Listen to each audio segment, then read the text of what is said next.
하중간에 이미 기운영되고 있는 하중간의 사례를 들으면서 그러면서 우리 또 좋은 말씀 듣고 그리고 또 조언도 받고 그럴 자리를 마련했습니다.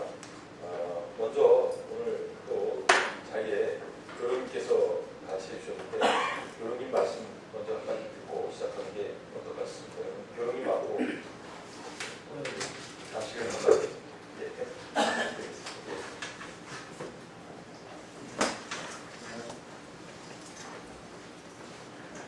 제가 아까 개소식에서 인사 말씀드렸습니다만 자람의 시작을 치는데 오늘 우리 그 원불교의 박강식 교수님, 이정배 교수님, 또 김노신 분이 아마 지금 저희들이 굉장히 그동안 한 150도 보고 싶었고 또 만나고 싶었던 그런 분들 같습니다. 사실 천국의 연구소가 오늘 개소식을 했습니다. 어떻게 보면 개소식을 했는데 뭐 하자고 했는가라는 생각을 가질 수 있습니다. 서도교는 오래전에 벌써 가장 먼저 대한민국에서 대헌이 공부되고 종원이 만들어지고 어떻게 보면 체제를 가장 잘 갖춘 종교였던 것 같아요. 근데 그 이후에 아마 변화를 해가는 데는 좀 서툴렀던 거 아닌가. 너무 이게 좋아서 그랬는지 그걸 모르겠습니다. 내 것이 너무 좋다고 보면은 변화하는데 적응을 못해서 내 것이 좀 세대에 묻힐 수도 있지 않느냐는 저는 그 좋은 것이 묻혔다 이렇게 생각은 안 합니다. 좋은 거는 끝내 좋은 건데 그 좋은 것에다가 저는 이제 요즘 그런 생각을 좀 해봅니다. 요즘 어린 아이들도 좀 이 그 음식 자료가 전에는 우리 집사람이네 수도가 아침밥에 해주고 점심에 해주고 저녁에 해주면 잘 먹어요. 근데 요즘은 꼭 토식을 할머니 답니다. 할머니 아침에는 그냥 토스트 먹으면 안 돼요. 뭐 이런 얘기. 뭐 저녁에는 뭐 먹으면 안 되는가 이렇게 자기 입맛을 얘기하는 거예요. 적어도 천도교라고 보는 이 종교가 앞으로 제가 우리 다른 종단에 지도자님 계실 때 이런 얘기해서 송구스럽습니다만 다시 개벽을 할 수 있는 굉장히 좋은 진리를 가지고 있는 종교인데 재료는 그 재료입니다. 재료는 그 재료인데 세상 사람들의 입맛이 많이 바꿔진 것 같아요. 근데 그 바꿔진 입맛을 우리가 좀 잘 모르는 것 같아요. 저분들이 김치찌개를 좋아하시는지 안 그러면 된장찌개를 좋아하시는지 잘 모르는 것 같아요. 그래서 우리가 이 변화에 잘 따라가야만이 그분들이 우리를 빨리 이해를 해주고 또 그것이 종교로서의 사명을 또 역할을 다 할 수 있을 것 같다. 그런 생각을 해봅니다. 올해 천도교는 작년에 큰 변화가 한번 일어났습니다. 그동안에 우리는 호수제라고 하는 교훈의 이름대가 있던 것을 이제 호수제를 폐지를 했습니다. 인수제로 폐지를 했습니다. 어떻게 보면 간단하게 호수에서 인수로 바꿔진 것 같지만 이거는 어떻게 보면은 우리나라 헌법에 기초한 모든 사람은 종교의 신앙에 자유가 있다. 우리 며느리가 교회 나가도 도리가 없고요. 우리 어머님이 성당 나가도 도리가 없습니다. 근데 옛날에 호수로 묶어 놓으면은 여러 가지 제약이 있는데 그것도 우리가 이제 바꿔고요. 그 다음에 우리 천도교는 여러분들이 잘 아시다시피 전문 교역자 제도가 없습니다. 신학대학이 없습니다. 또 원광대 모양 대학이 없습니다. 근데 우리는 어떻게 끌고 갈까? 그런 기대에서 우리 천도교는 옛날 선생님들이 말씀하실 때 전체가 다 선생님이다라는 얘기를 했습니다. 근데 말로만 선생님을 해서 안 돼서 금년에는 원직자라고 하는 직을 가진 분이나 주직을 가진 분이나 모든 분들은 교육을 받고 그런 그런 제도를 바꿨습니다. 그리고 이제 오늘 연구소를 만들었습니다. 아마 이 연구소는 지금 시작을 해놓고 나니까 저 아이가 지금 돈이 이제 100일이 되면 어떤 아이가 될까 참 궁금하실 것 같아요. 아마 내일부터 제가 연구소를 지금 우리 윤석상 교수님 손에 내셨습니다만 저한테 물어보는 분들이 아이가 커서 뭐가 될 겁니까 물어보는 분들이 굉장히 많을 것 같습니다. 어떤 아이가 될까 하고 저도 궁금합니다. 어떤 아이가 될까. 근데 분명한 것은 시대에 맞는 천도교가 교회로서의 역할을 할 수 있는 사회복지 문제를 어떻게 할까, 교육은 어떻게 할까, 또는 앞으로 문화활동은 어떻게 할까, 또는 종교 간의 화합은 어떻게 할까? 세계로 나갈 때 종교는 어떻게 나갈 수 있을까? 진정한 한류를 천도교는 어떻게 적응할 수 있을까? 아마 이런 일들을 시작할 수 있지 않겠느냐 하는 생각입니다. 근데 어린아이가 지금 100일도 안 돼서 시작을 하려고 보니까 처음부터 일 만들기가 쉽지가 않네요. 그래서 우리 그동안에 잘 지금 대한민국을 이끌어가고 있는 메이저 종교에 바로 연구를 담당한 교수님들을 모시고 우리가 같이 한번 얘기를 해보므로 해서 천도교가 앞으로 100일이 지내고 돌이 되었을 때 어떤 아이 모습이 될까 그런 꿈을 우리 한번 같이 가보자 하는 시간이 한번 오늘 시간인 것 같습니다. 박강수 교수님도 부담 갖지 마시고 다음에 100일 잔치할 때 잘못되면 교수님 책임도 좀 있습니다. 오늘 그런 생각에서 여러분들 재미있고 또 여러분들도 이 얘기를 들으면서 우리 아이가 어떤 아이가 될까 그런 꿈도 같이 가지면서 좋은 시간 되주시면 감사하겠습니다. 대단히 고맙습니다.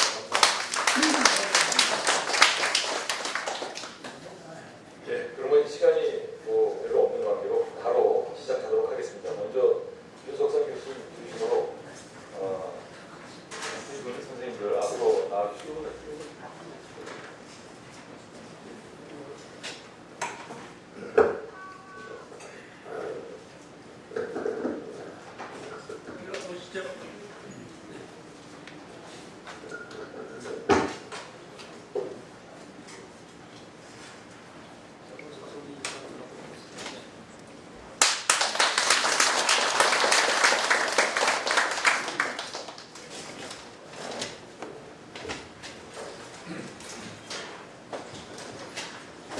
앉아서 진행하겠습니다. 교영님 말씀하신 것과 같이 기존에 우리 이웃종교에 연구를 하시고 또 이 연구소를 운영을 하시는 소장님들을 모시고 우리 천도교 연구소가 어떻게 하고 발전할 수 있느냐 하는 말씀을 듣고자 하는 이 자료를 만들었습니다. 그 주제를 천도교 연구소에 관하여 이웃 종교에게 듣는다 이러한 주제를 가졌고 그래서 자담에 앞서서 참석하신 선생님들을 먼저 소개를 드리겠습니다. 저를 제 왼쪽에 계신 선생님부터 하겠습니다. 이정배 감신대 교수님입니다. 기독교 통합학문연구소 소장님이시고 목사님이십니다.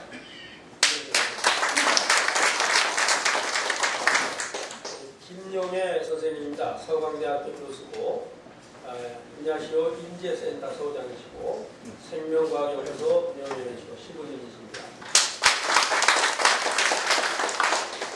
박광수 선생님입니다. 원광대 종교문제연구소 소장이고 원광대 교수로 원불교 교무입니다. 이렇게 먼 길을 와주셔서 참으로 고맙습니다. 특히 박광수 선생님께서는 미국의 학회에 참가하셨다가 오신 지가 얼마 안 되는데 여독도 풀리기 전에 또 이 익산에서 서울까지 오시냐고 수고가 많으셨습니다. 또 오늘은 각기 여기 참석하신 선생님들의 그 소속 종교에서의 예배를 보는 날인데 오전에 각 종단에서의 예배를 마치시고 바쁘게 오셔서 참 너무나 감사합니다. 먼저 자담의 내용을 제가 이렇게 몇 가지 보내드린 게 있는데 그걸 중심으로 주로 이야기를 듣는 쪽으로 진행을 하겠습니다. 그래서 먼저는 그러면 여기 왼쪽에 이정배 선생님부터 이렇게 얘기하는 쪽으로 하겠습니다. 선생님께서 소속하고 계신 연구소 운영에 관해서 간략하게 듣는 그런 시간을 갖도록 하겠습니다. 이정배 선생님 좀 말씀해 주시죠. 예, 하여간 축하드리고요. 오늘 나는 대화를 통해서 좋은 아이디어를 같이 나누고 더 발전된 모습을 기대하겠습니다. 저희 대학에 이제 부설연구소로 두세 개의 연구소가 있습니다. 그래서 이름이 이제 기독교 통합학문연구소라는 이름입니다. 그래서 이제 중요한 관점이 이제 인테그랄 스타디스 통합학문이라는 데에 신학이라고 하는 것, 또 기독교라고 하는 게 너무나 한편에 이렇게 치우친 그러한 것이 아니라 세상과 두루 소통하고 아우르는 그러한 학문이 돼야 되겠다 하는 그런 취지로 기독교 통합학문연구소라고 하는 것이 학교 부설 형태로 만들어져 있고, 여기에는 학교의 부설 형태로 있지만 교계 안팎에 이 뜻에 동참해 주시는 여러 후원 이사들이 한 20여 명이 구성되어 있고요. 그리고 연구원들이, 학사급 연구원들이 서너 명 있어서 요즘은 이제 학술진흥재단과 관계를 맺어야 또 연구소가 살기 때문에 또 프로젝트를 이루어야 되기 때문에 학술진흥재단의 연구소 차원으로, 뭐 개인 차원으로 또 프로젝트를 신청해서 그 프로젝트를 이렇게 수행하는 그런 사람들이 몇 명 있고요. 아주 최근에는 한류에 대한 연구를 한 20여 명의 학자들이 달라붙어서 한류를 가지고 어떻게 우리가 신학적으로 이해해 볼 건가 하는 그 한류에 대한 이해를 가지고 한번 인테그랄 스타디로서의 어떤 신학의 역할을 한번 생각해 본 경험도 있었는데, 운영이라는 것은 기본적으로 한 20여 명의 후원이사와 한 또 10명 이상의 연구원들, 그리고 학술진흥재단과의 관계에서의 끊임없는 프로젝트, 그리고 공개 강좌, 친구를 편찬하는 일들, 회고들, 그런 일들로 주로 저희 연구소를 소박하게 운영하고 있습니다. 감사합니다. 네, 감사합니다.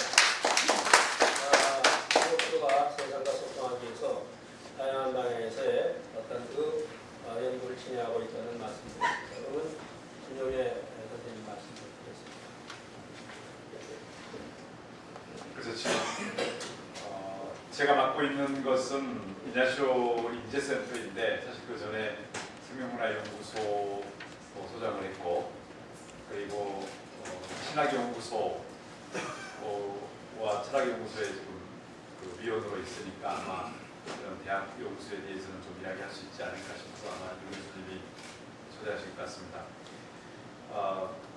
그런데 이제 이냐쇼 인재센터라고 하는 것을 좀 그래도 소개하고 싶은데, 이냐쇼 성인은 바로 예수회를 창설하신 분이시고 서강대학교 창설 이념의 핵심적으로 들어가는 영성을 제공하셨던 분이죠. 그런데 약 500년 전의 사람입니다만은 그 전체 지금 전 세계적으로 예수회 대학이 150개 정도의 대학이 있고, 그 대학의 그 예수회 교육 이념을 지탱해주는 그런 성인이라고 할 수가 있습니다. 저희 센터가 이냐쇼 인재센터라고 이름을 붙인 이유는 그 바로 이냐쇼 성인의 어떤 영성을 담아내려고 하는 것인데, 저희가 주로 하려고 하는 것은 학생들을 이제 교육시키고 또 양성하는 데 있어서 무엇보다도 그 인성적인 측면, 그리고 지성적인 측면, 영성적인 측면, 이 세 가지를 겸비한 전인적 인간을 교육시키고, 또 그 교육시키기 위한 프로그램을 만들고, 또 바깥에 있는 그런 프로그램들을 지원해주고 또 연결시켜주는 그런 센터입니다. 예, 이것으로 마치죠. 감사합니다. 그럼 이어서 우리 박광수 선생님 말씀 드리겠습니다. 먼저 이렇게 초대해 주셔서 감사하고요. 그리고 천도교 연구소가 개설된 것을 너무 기쁘게 생각합니다. 예전부터 이 한국적인 평화의 3사장을 일하면서도 천도교 본부에다가 사무실을 두고서 왕래를 하고 있는데, 오늘 다시 이 자리로 오게 되니까 너무 기쁩니다. 제가 소속하고 있는 것은 이제 원광대학교의 종교문제연구소라고 있습니다. 1967년도에 원광대학교에서 처음으로 종교문제연구소를 만들어서 한국 사회에 새롭게 일어나고 있는 종교운동, 특히 신종교, 민족종교운동에 대해서 연구를 집중적으로 해왔습니다. 왜냐하면 신종교가 일어났지만 그러나 그런 연구를 종합적으로 하는 것이 부족하기 때문에 그런 부분에 대해서 원광대학교 종교문제연구소가 깊게 같이 연구를 해야 되겠다라고 하는 생각을 가졌었고요. 그러면서 그 당시에 다양한 한국의 종교운동에 대해서 특히 동학 천도교를 비롯해서 원불교라든지 정삼계 또는 다양한 민족 종교에 대한 연구 성과들을 내어서 총서를 그동안에 12권을 냈고요. 그리고 이제 한국 종교라고 하는 저널을 만들고 있습니다. 학회지를 만들고 있는데 지금 현재 35집을 만들었습니다.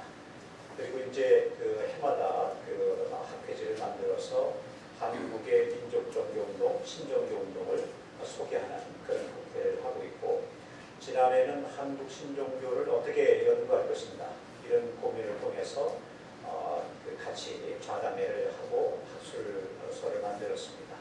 이제 올해는 그 한국의 신종교가 역사적 상황에 따라서 어떻게 변화했을까라고 하는 그런 역사적인 것과 더불어서 사상사적인 그 변화에 대해서 집중적으로 논의를 했고, 그것을 이제 8월에 출간을 할 계획을 갖고 있습니다. 현재 가지고 있는 여러 가지 역량들을 가지고 있습니다만, 조직상으로 보면은 원광대학교 종교문제연구소는 아주 조그만 연구소라고 볼 수 있고요. 그 위에 상위기관으로는 원불교 사상연구원이 있습니다. 원불교 사상연구원에서는 원불교 사상 전체, 더불어서 한국의 종교 전체, 그리고 확산시켜서 종교관계와 협력운동에 대해서까지 그 연구의 대상을 삼고 있고요. 그리고 그 이외에 이제 원광대학교 이외에 원불교 내에서는 원불교 총국에서 원불교 정책연구소, 특히 이제 원불교 교화를 어떻게 해야 될 것인지에 대한 정책연구소를 만들어서 앞으로 100년이 이제 원불교가 내년이 되기 때문에 새로운 어떤 정책적 변화 이것이 있어져야 되겠다라는 생각에서 원불교 정책연구소를 만들었습니다. 이런 것들이 이제 다양하게 서로 공동으로 협력을 하면서 이런 전체적인 시스템 속에서 이 원광대학교의 종교문제연구소가 하고 있는 그런 부분들을 말씀을 드리도록 하겠습니다. 계속 진행되는 대로 말씀을 드리도록 하겠습니다. 감사합니다.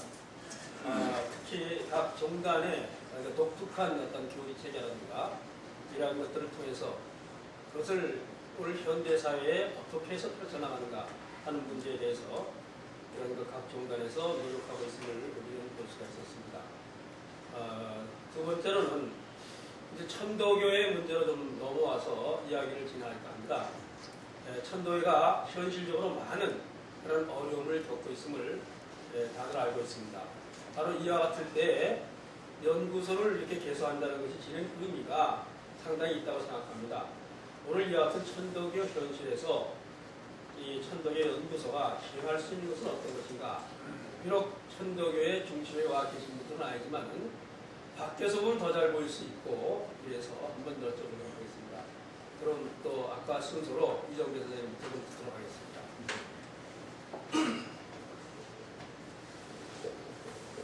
이번에 대한 대답을 하려고 잔뜩 준비를 하고 있었는데 3번 물어보시니까 대답을 어떻게 해야 되나 또 당황스럽습니다. 예, 이제 저희가 사실은 이제 개신교는 조금 이제 신학적으로 이 카톨릭하고 좀 다르게 카톨릭에는 이제 보편성을 강조를 하고, 그래서 어떠한 개개인에게 그렇게 학문적인 자유가 또 많이 주어져 있지 않는, 그러나 그런 카톨릭은 이제 보편적인 특성 속에서 이루어지는 데 반해서 개신교는 굉장히 이제 좀 생겼던 시점부터 조금 이제 개별성, 뭐 자발성 이런 것들이 조금 좀 강조가 됩니다. 그래서 이제 저희들로서는 어떻게 하든지 간에 개신교라고 하는 것이 어떻게 하든지 간에 시대에 좀 더 적합할 수 있는 그런 또, 그러니까 이 시대를 따라가는 게 아니라 시대를 극복하기 위해서라도 시대와의 대화가 반드시 필요한데, 그런 쪽의 이 이야기를 어떻게 하면 좋을까라고 하는 것이 끊임없이 저희 학자들에게 관심거리죠.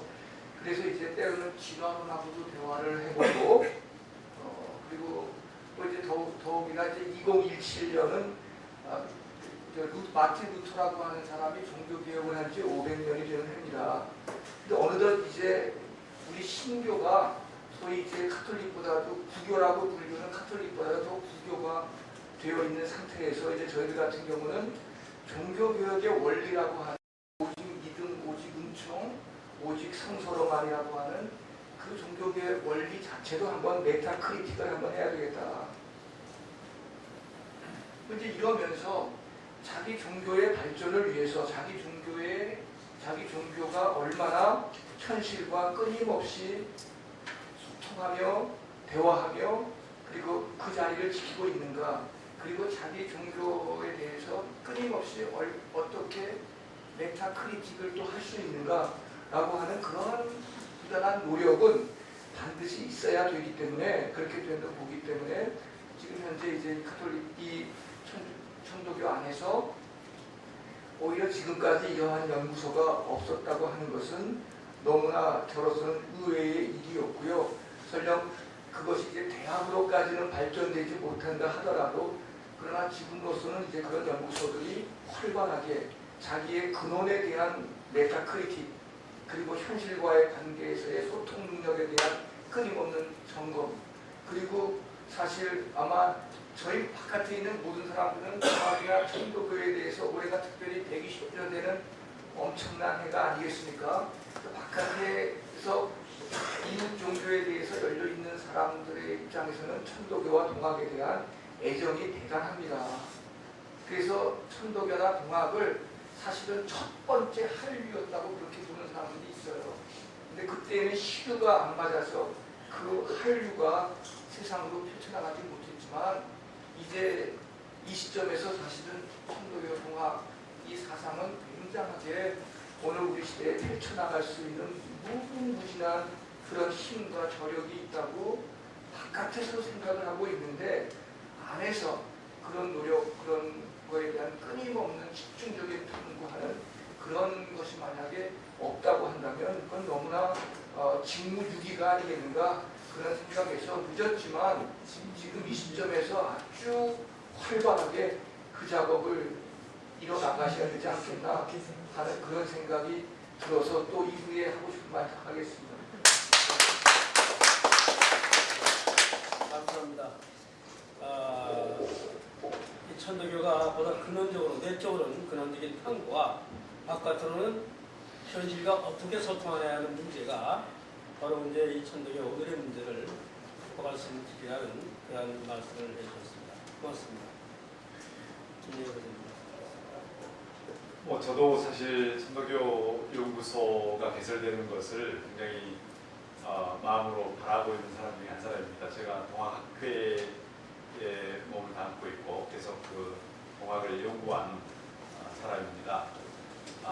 사실 김지아 선생님을 개인적으로 이제 만나 뵙게 돼서 그리스도교 신학을 공부할 때 반드시 동학을 공부를 같이 하면 좋겠다. 그래서 제가 오스트리아 인스브룩에서 공부를 하면서도 계속 성도교 경전을 가지고 가서 혼자 독학하고, 또 제가 매년 10일씩 하는 피정이 있는데 그 기도를 할 때 경전을 가지고 한 적도 있었습니다.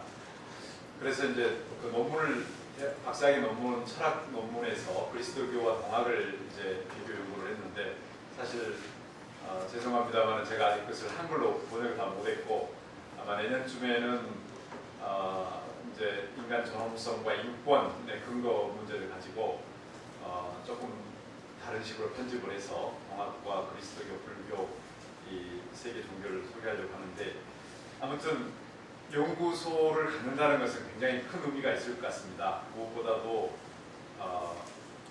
각 개인들의 바램이나 또 연구하고 발표한 것들을 지속적으로 그 연구소가 있음으로 인해서 지속적으로 그걸 유지할 수 있다는 점이 굉장히 큰 장점이 될 것 같고요.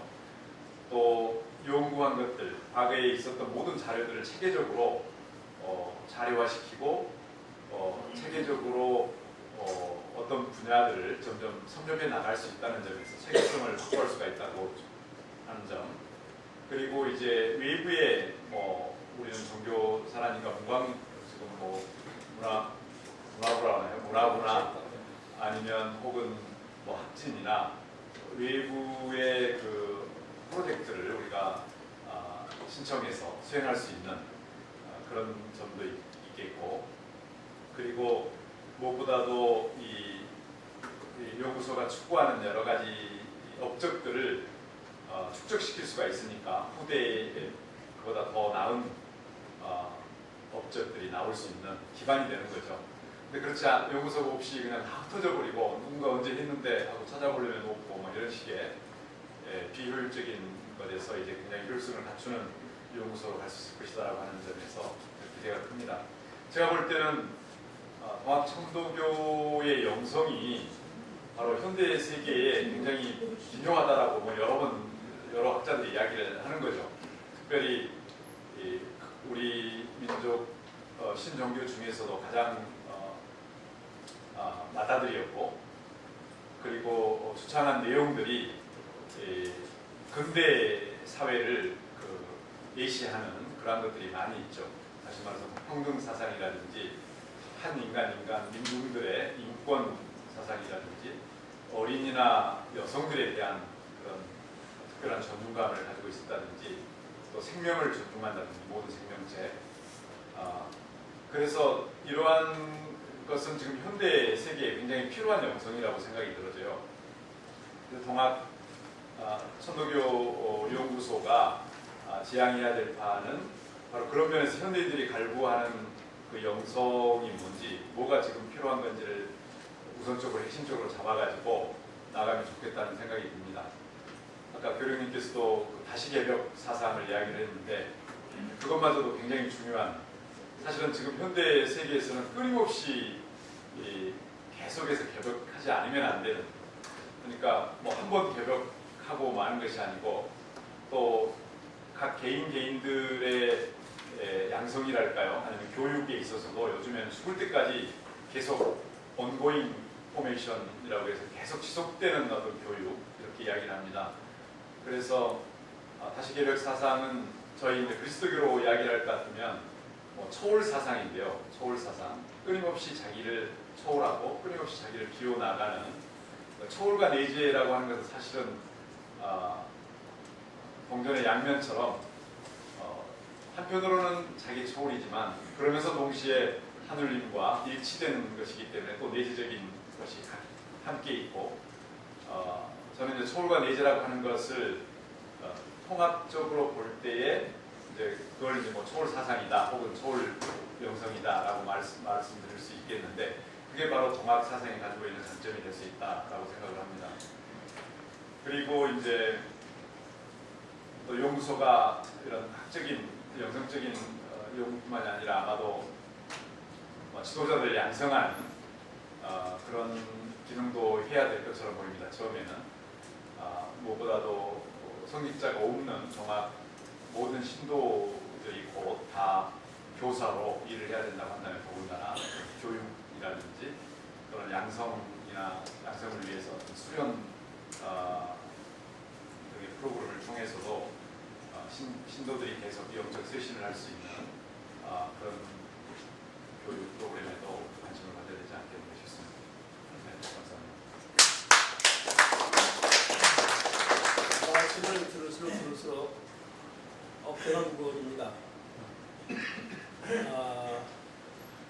연구업적의 체계라든가 축적뿐만이 아니라 천덕의 독특한 영성에 대한 현대사회가 기묘하게 요청되는 그런 데 대한 어떤 그 개발과 이를 통해서 다시개벽을 해쳐나갈 수 있는 그러한 그 천덕가 되기 위한 연구소가 되기를 간곡히 말씀했습니다. 박강 선생님 말씀드렸습니다. 김용희 교수님께서 얘기하신 대로 현대 사회에 그 천도교가 가지고 있는 큰 역할들, 이것은 누구나 다 인지하리라 생각이 됩니다. 근데 앞으로 가야 할 방향을 얘기할 때 특히 천도교의 비전을, 앞으로 이 시대에 맞는 비전을 어떻게 설정할 것인가, 이게 큰 방향 설정이 중요한 과제가 아닌가 하는 생각이 됩니다. 그 중에서도 그 영성의 시대를 어떻게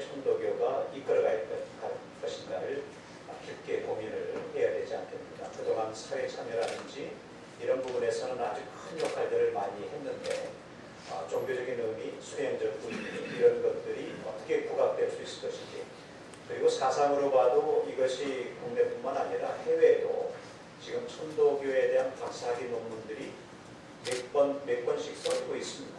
그리고 오히려 외국 사람들 가운데 천도교에 대한 연구가 이루어져서 2013년도에도 미국에서 천도교에 대한 책이 출간이 된다든지 이런 내용들이 있습니다. 오히려 이 외부에서 연구되어지는 그런 부분들이 충분하게 감당되지 않는 부분들이 있기 때문에 그것을 깊게 고민을 해야 될 것으로 생각이 되고요. 몇 가지 추려서 말씀을 드리겠습니다. 일단 천도교의 연구소가 가야 될 길 중에서 하나는 천도교가 전체적인 측면에서의 교정 정책 이것을 뒷받침해 줄 수 있는 그런 연구소의 역할이 필요하다.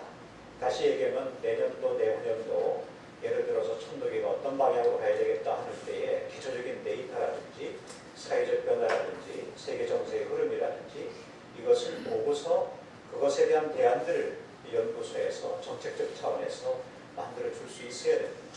그것이 이제 기본이라고 저는 생각을 하고요. 그 다음에 두 번째는 뭐냐면은 천도교에 대한 토대 연구. 다시 얘기하면 천도교에 대해서는 많은 사람들이 관심을 갖고 연구를 해봤는데 천도교 자체 내에서의 연구 이것이 기본적으로 토대가 자리 잡아야 되리라 생각이 됩니다. 한 2년 전에도 제가 천도교 관련된 자료를 모으면서도 충분한 자료들을 모으질 못했는데 그래도 그 당시에 교화부장으로 계셨던 분들께서 도움을 주시고 또 천도교 이 총부에서도 도움을 주셨습니다만은 그런 연구 내용들이 교류하는 데 있어서 좀 제한점을 갖고 있습니다. 그래서 기존의 다른 대학 연구소라든지 이런 것들하고 상당히 소통이 되어져서 이 연구 자료들이 좀 교류가 되어지고 그래서 연구를 하는데 충분한 접근성이라든지 이런 것들이 이루어질 때에 지금 현재 천도교 연구소가 막 시작은 하지만 그동안 축적된 연구들이 있는데 그것을 어떻게 연결시켜서 활용할지에 대해서는 아직은 그런 경험들이 많지는 않은 것 같습니다.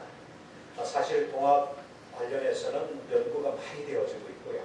정책적으로도 정부 차원에서도 아주 집중적으로 지원을 하면서 연구가 되어지고 있는 반면에 천도교 관련해서는 오히려 좀 소홀하다고도 볼 수 있기 때문에 그 부분에 대해서는 안 돼 있기 때문에 장점이 될 수가 있습니다. 말씀 주신 것과 같이 이정배 교수님이나 또 김영애 교수님께서 말씀 주신 것 같이 문화관광부라든지 아니면 한국연구재단이 있습니다. 그런 걸 통해서 최소한 그러려면 천도교 연구소가 2년 내지 3년 정도의 충분한 연구 업적을 가지고 있어야 됩니다. 그러려면 집중적으로 투자를 하셔야 됩니다. 이제 그런 부분에서 이 집중적인 투자가 최소 3년 정도가 기본적으로 되어질 때에 발판이 만들어질 것이고 그러면서 국가적인 어떤 프로젝트라든지 이런 것들을 가져올 수 있는 힘의 역량을 갖출 수 있으리라 생각이 됩니다. 이제 막 발걸음이 있긴 하지만 아까 교령님께서도 이제 막 100일 됐는데 볼 돌아왔을 때 어떤 역할을 우리가 해줄 수 있을 것인가. 저희들이 갖고 있는 노하우들이 조금 있습니다. 각 종단별로도 그런 부분들이 서로 소통이 되면 상당히 서로 협력될 수 있는 그런 자리들이 충분히 되리라 생각이 되어지고요. 그리고 중요한 것은 뭐냐면은 가장 중요한 것은 저는 생각할 때 지금 현재 소장님을 비롯해서 책임연구원 이런 분들이 이제 구성이 될 텐데 학문 후속 세대 양성입니다. 학문 후속 세대라고 하는 것은 뭐냐면 연구진으로서 이 위의 어른들이 이끌어가면서도 젊은 사람들이 포진이 되어져서 어떤 형태로든지 연구가 이루어질 때 이것이 연결이 됩니다. 앞으로 5년 뒤를 생각해 봤을 때에 그 다음 세대 또는 10년 뒤를 생각했을 때 그 다음 세대를 이끌어갈 수 있는 사람들이 지금부터 길러져야 앞으로 5년, 10년 뒤에 천도교 연구소가 좀 더 발전할 수 있으리라 생각이 됩니다.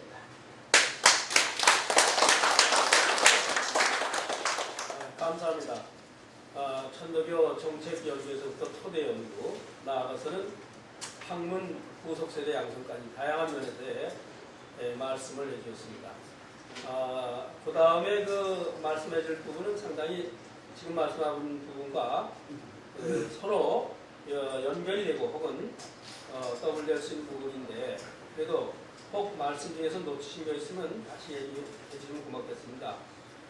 연구소에서 연구를 할 때 어떤 그 크게 교단 운영 정책의 면과 교리 등의 종교의 면 두 가지로 나눠볼 수가 있습니다. 그래서 천도교 연구소는 교리, 수련 등을 연구해서 그러한 교리와 수련을 통해서 교단 운영에 어떠한 기여를 할 수 있는가 문제에 집중하고자 합니다. 바로 이와 같은 면에서 조언을 좀 듣고 싶습니다. 또 이정도 분들 말씀해 주십시오.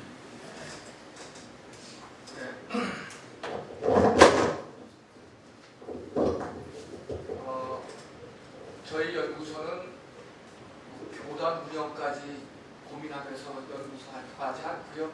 저희는 그냥 기독교라고 하는 또 기독교 안에서 이루어지는 학문 신학이라는 것이 사실은 교회도 좋아하지 않고 세상도 별로 관심이 없는 게 오늘 현실입니다. 왜냐하면 교회에서는 오로지 성장만 하니까 신학이라고 하는 것은 비판적이고 그리고 오늘 우리 시대의 문제점들을 지적하는 것이고 뭐 그러다 보니까 정작 이 신학이라는 것이 교회가 좋아하지 않아요. 근데 교회는 오로지 성장하고 특히 좋은 말만 들으려고 합니다. 다시 세월호 문제를 놓고 볼 때에도 그 주간이 부활주일이었는데 부활주일날 세월호 사건을 갖고 설교한 교회들이 별로 없어요. 반수도 안 됩니다. 참 슬픈 부활절을 우리가 보냈어요. 부활절은 얼마나 종교적으로 깊은 날 아니겠습니까?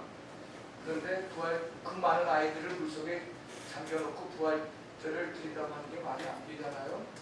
그러면 그거에 대한 고민이 있고 성찬이 있어야 되는데 한국 교회들도 아직 그런 문제에 대해서 반 이상이 전혀 언급도 안 하고 있다고 하는 거. 그걸 저희 교단의 문제를 말씀드리는 것은 그만큼 사실은 이렇게 신학적인 작업이 이루어지면 이론적인 작업이 이루어지면 현실에서 받아들일 준비를 해야 되는데 현실이 그거를 받아들일 준비를 하지 않으면 신학적인 연구는 이론적인 연구는 이론적인 연구가 되고 또 현실은 현실이 되어버리고 그 분열과 갈등이 오히려 깊어질 수 있다. 그래서 정말 신학 연구소의 활동을 여러분들이 이렇게 오늘 기쁘게 출발하신다면 그 연구 결과를 우리가 수용할 수 있는 준비를 이렇게 하겠다라고 하는 그런 차원의 결의도 사실은 함께 해야만 오늘 이 모임이 의미가 있지 않겠나 하는 생각이 듭니다. 저는 그런 차원에서 저도 동학을 공부해 보지만 2010년이니 9년2년이니 수신전기니 이런 개념들이 오늘 우리 시대의 생태계의 문제와 오늘 우리 시대의 새로운 신에 대한 이해와 오늘 우리 시대의 인간에 대한 이해에 얼마나 깊고 넓은 그런 아이디어를 줄 수 있는지 사실 지금 현실에 있는 이 기독교들이 신관을 변화시켜 나가는 데 있어서 동학에서 배우는 바가 굉장히 크거든요. 그런데 그런 맥락에서 이러한 동학의 고유한 작업들, 개념들을 좀 더 현대적으로 풀어낼 수 있는 오히려 그 현대적으로 풀어내는 사람들은 다 다른 종교에 속한 학자들이 그 일을 하지 정작 동학 안에서 천도교 안에서 그거를 풀어내고 확장하고 전개시키고 소통시키는 역할을 하는 분들이 너무 적다라고 하는 것이 오늘의 현실 아니겠습니까? 그래서 이제는 그런 이야기들을 또 뭐 동학을 가지고도 천도교를 가지고도 얼마든지 종교 간의 대화 이론을 만들어낼 수 있는데 그 이론들은 다 소 기독교 학자들에게서 나오지 동학 안에서 나오지를 않고 있고요. 그런 면에서 저는 이제 기왕지사 연구소가 나온다고 한다면 수용할 태세와 함께 정말 아까 3년 말씀하셨는데 3년은 물을 가리지 않고 적극적으로 그런 작업이 나올 수 있도록 학자들을 키우고 이론이 나올 수 있도록 모든 노력을 그냥 생색만 내는 차원이면 안 되고요. 왜 천도교가 이렇게 축소되었는가에 대한 근본적인 성찰부터 시작을 해서 왜 이렇게 그 위대한 종교가 왜 이렇게 되었는가? 오늘 우리들은 뭔가 정말 이게 정말 밭에 묻힌 보물이라면 내 모든 것을 다 내놓고서라도 이거를 캐내고 지키고 할 용의가 있는가? 한번 그런 물음들을 한번 용기 있게 물어내셔야 됩니다. 그렇지 않고서 생색내기 뭐 그냥 있으나 많은 동안의 연구소가 만들어 보면 안 되지 않기나. 더군다나 2019년이면 이제 100년이 되는 사건이 도래하지 않습니까? 동학이 사실은 100년 전에 얼마나 큰 역할을 했습니까?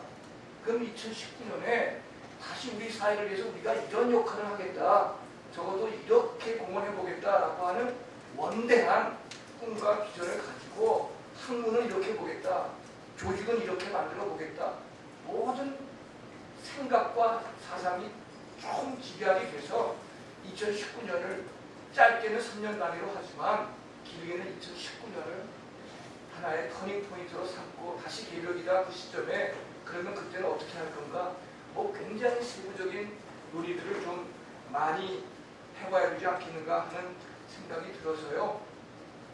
하여간 동학에 대해 동학이 천도교 안에서 굉장히 많은 학문적인 작업과 함께 더 많은 사람들이 소통하는 그러한 개념으로 동학의 천도교의 중요한 교리들을 풀어내는 작업을 하면 자연스럽게 이 조직도 강화될 것이고 또 형식도 더욱더 풍요로워지지 않겠는가 하는 그런 생각이 들어서 뭔가 조금 더 이렇게 기독교적인 말로 카이로스적인 의식, 그리고 동학 자체에 대한 위기의식과 함께 동학 자체의 미래에 대한 아주 그냥 원대한 포부를 가지고 한번 전력을 다하는 그런 5, 6년의 시간들을 좀 보내주셨으면 정말 좋겠다 하는 생각을 말씀드립니다.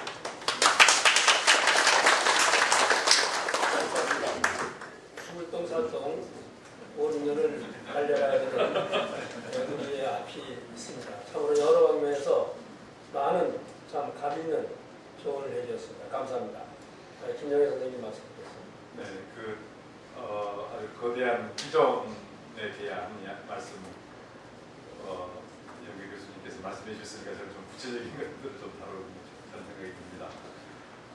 우선 제가 그 이름 천도교 연구소다라고 했을 때 마치 이제 근데 천주교 연구소 그러면 도대체 뭘 연구하겠다는 건가, 천주교 전체를 연구하겠다는 건가, 그런 식의 질문들이 쉽게 오거든요.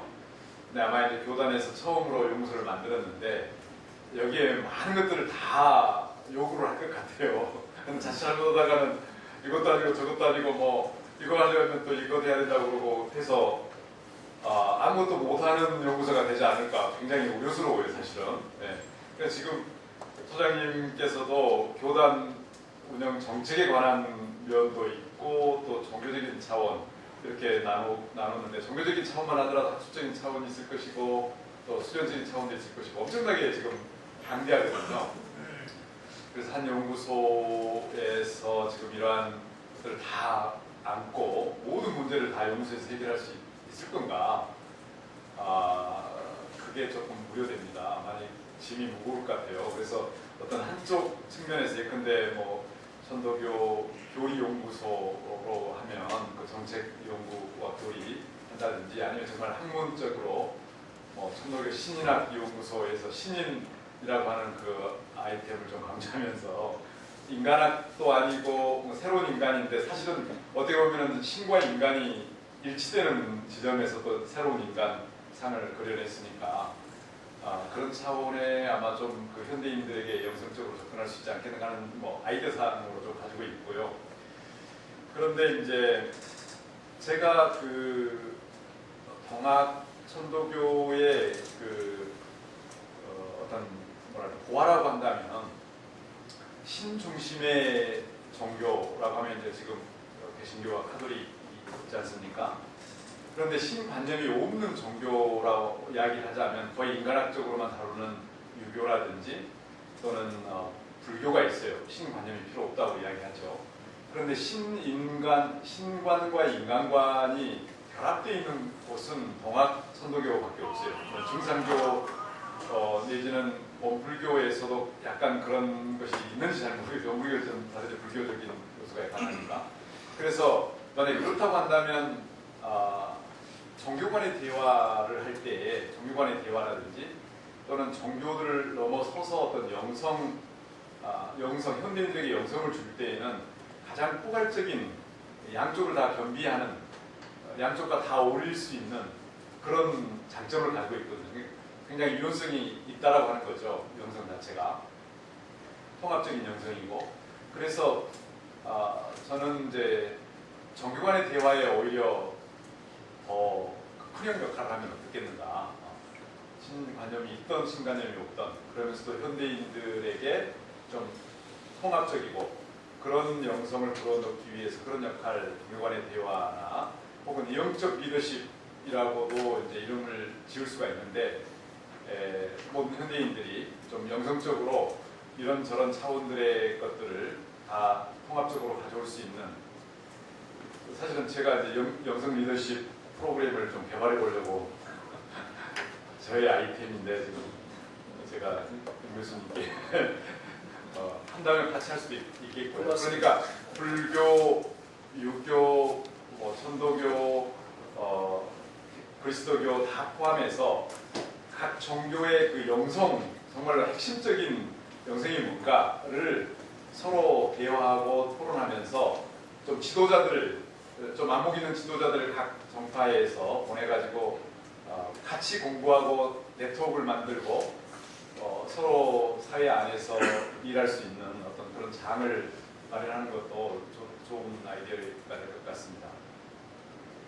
물론 아까 그 말씀하셨는데 국제화라고 하는 점도 그 외국 박강수 교수님 말씀하신 것처럼 동학, 저도 사실은 버클리 대학에 가서 이제 영어 논문들을 뒤져본 적이 있었는데, 물론 주로 이제 한국을 배경으로 해서 영어로 논문을 썼던 분이고, 근데 지금 뭐 호주에서도 논문을 냈고요.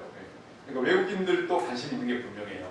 그래서 그런데 이제 그게 동학 역사적이고 옛날 언어로 하기보다는, 그러니까 영성이라고 하는 차원에서 영성학이라고 하는 게 사실은 미래에 도래할 학문이 될 수 있다라고 벌써 미국에서는 좀 유행하고 있어요. 영성학 그 자체로. 그래서 아무튼 좀 국제적인 노력도 필요하지 않겠는가. 사실 어물교에서 국제화를 굉장히 잘하고 계신다고 제가 여러 군데서 관찰했고 그랬는데, 그것도 좀 배우시면 자신 있게, 그러니까 진리를 담고 있고 분명한 우리의 신념이 있으면 통하는 점이 있거든요. 감사합니다. 보다 실질적이고 실질적인 면에서의 조언을 해주셨습니다. 아까 의원님 말씀드렸습니다. 일단 그 연구소가 가지고 있는 비전이 뭘까라고 하는 것을 먼저 얘기를 해주셨으면 저희들이 이제 얘기하기가 상당히 편할 텐데, 아직 그 부분이 명확하게 드러나지 않은 상태에서 말씀을 드리다 보니까 여러 가지 이제 방향이 다양하게 이제 그려질 걸로 생각이 되는데, 1차적으로 저는 생각할 때 천도교 연구소가 어떤 비전을 설정할 건가, 이게 50년 지나도 100년 지나도 가야 할 구체적 방향을 설정을 하셔야 방향성이 정해집니다. 그렇지 않으면 김유영 교수님 얘기한 것처럼 이것저것 다 하다 보면 할 수가 없습니다.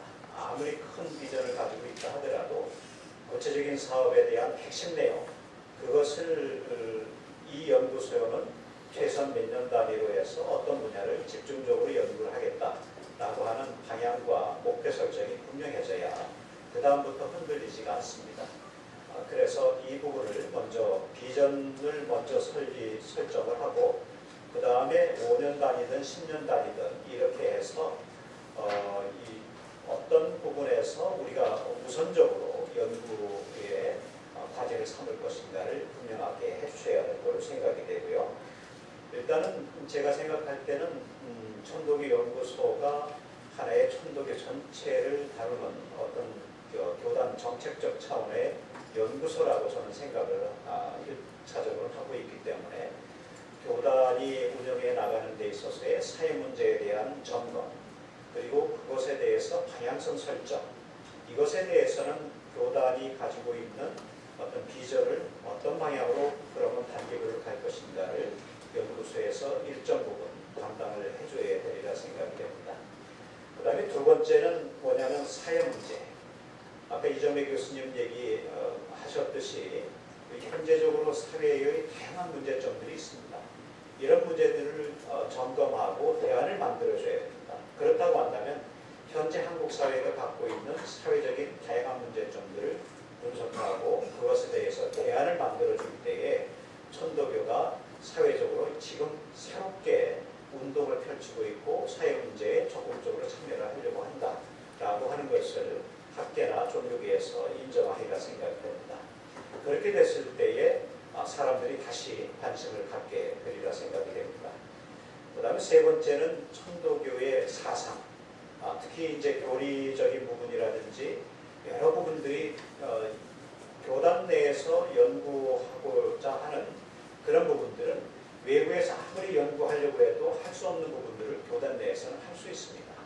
특히 종교적인 의미 또는 종교 의례적인 것, 아까 청수공전을 하는 것도 마찬가지지만은 이런 청수공전이라든지 많은 초기부터의 종교적인 의례와 상징성이라고 하는 것이 사회적인 문제들하고 서로 복합적으로 연결된다고 저는 생각을 합니다. 초기에 청수공전하고 이런 내용들이 결국은 분장하는 그런 과정까지도 보면은 평등사상을 가장 실천하는 그런 어떤 사회평등의 모습들을 보여주는 것이라고 볼 수 있기 때문에 이런 연구들이 결국은 한국 사회에 큰 역할을 해줄 수 있으리라 저는 생각을 합니다. 천도교 자체 내에 수많은 내용들을 갖고 있는데 그런 장점들을 최대한도로 연구를 하면서 이것이 그러나 과거에 있었던 어떤 경전에 대한 그런 내용들 분석해서 이정배 교수님 얘기한 것처럼 현대 사회에 맞는 학문적 체계와 연결시키는 작업, 특히 생태 문명이라든지 또 한국 사회가 가지고 있는 다양한 문명 사회가 이루어지면서 물질주의적인 어떤 그 물질 문명에 휩싸여 버리는 그런 형상을 볼 수가 있고 그것을 통해서 사회 문제가 수없이 지금 발생을 하고 있는데 그것에 대한 대안, 다시개벽이라고 하는 것이 하나의 물질개벽과 더불어서 정신개벽이라고 하는 또는 사회개벽이라고 하는 그런 차원에서 설명이 되어질 때에 미래 사회를 이끌어갈 수 있으리라 저는 생각이 됩니다.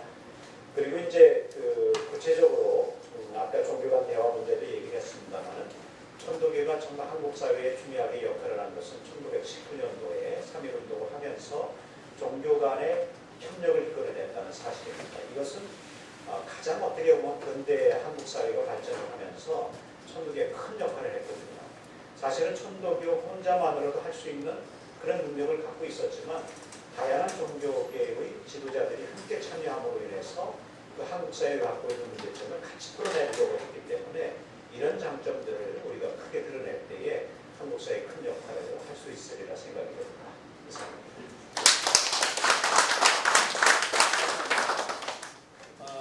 우리가 잘 아시다시피 1919년은 종교간 협력의 본전으로 오늘 우리나라 종교계에서도 이야기가 되고 있습니다. 이러한 등등의 많은 문제들을 이렇게 되었습니다.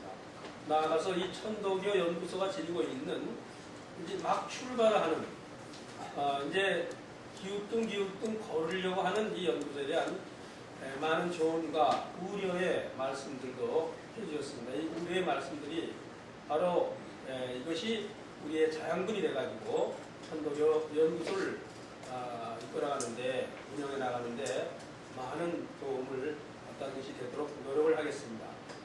천도교 연구소의 이야기에서 이어서 천도교 이야기를 조금 함으로써 연구소와 연결시켜보고자 합니다.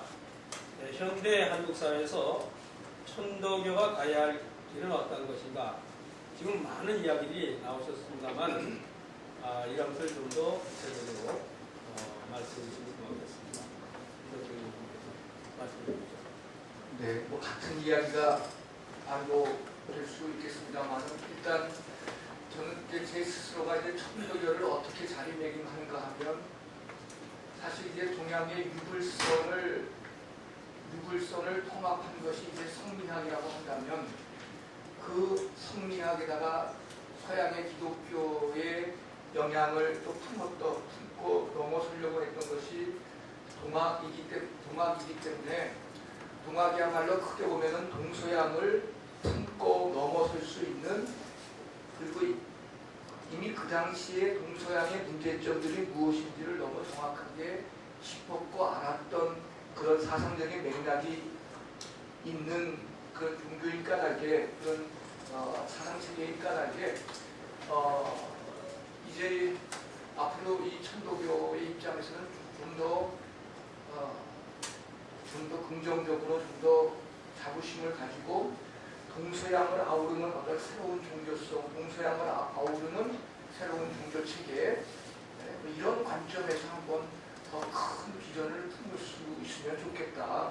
너무나 작은 종교의 한 모습으로 그렇게 머물기보다는 그런 문제의식을 좀 더 저는 강하게 갖고 있으면 좋겠다라는 생각 하나가 있고요. 또 하나는 지금 자꾸 이제 오늘 우리 시대가 말씀 여러분 하셨듯이 우리 시대에 대한 정의들을 많이 합니다. 그렇게 여러 정의를 가운데 우리 시대를 정의하는 것이 이제 위험사회가 되었다는 겁니다.